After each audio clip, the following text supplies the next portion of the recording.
Hello everyone, this is Alex from Albo Studio, and today I'm going to do an unboxing and a review of an entry-level Galaxy A10. This is the cheapest Galaxy phone you can get. In Europe, it's around 110 euro.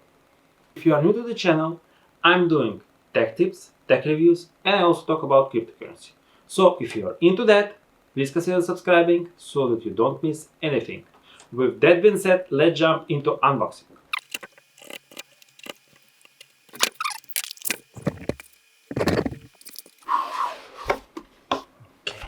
Let's see what we've got here.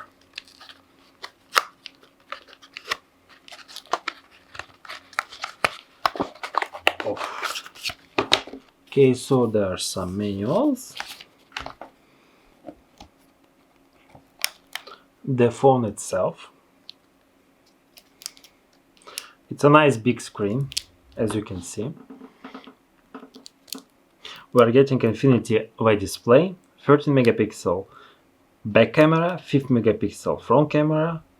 Okay, so we are getting 32 gigabytes SanDisk card for our A10, Samsung headphones, a USB, which is not a USB Type-C, so unfortunately this cell phone doesn't support the USB Type-C, as you can see.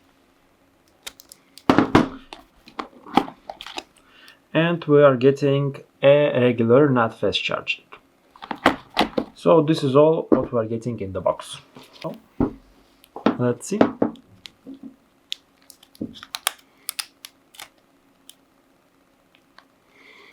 Let's remove the fabric oil. Okay. Well, the build quality is nice. It feels pretty solid, even if it's plastic. Let's try turning it on.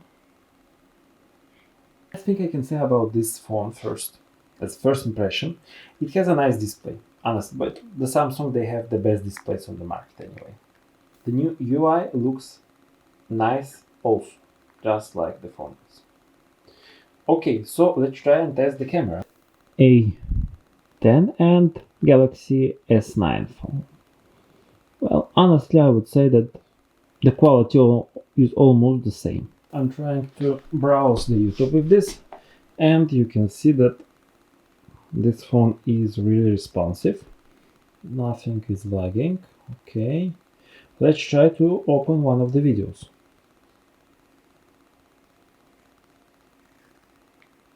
This is from Linus Tech Tips. Well, I've been sitting at my desk, Oh my God.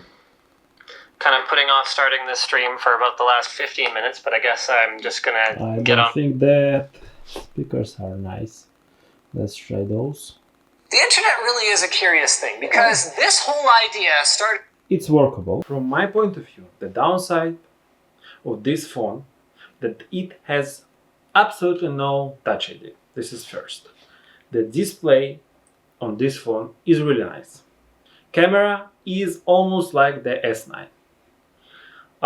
The web browsing is perfect. The minus is that it has no USB-C, and honestly, it feels in your hand more cheaper than, let's say, S9, which is not that expensive anymore. Otherwise, what can I say? For the money you are paying, which is around 100 euros, this is a good phone to start if you are getting into Android or you want to try out the Galaxy family of Samsung. Well, I think that's it for this review. This is my first cell phone review. I'm sorry if I did something wrong. I will try to work in the future on making those reviews better and better. And for now, if you liked it, please hit that thumbs up. If you didn't, dislike it so that I know that I've screwed up. And I'll see you in the next video. Take care, guys. Bye bye.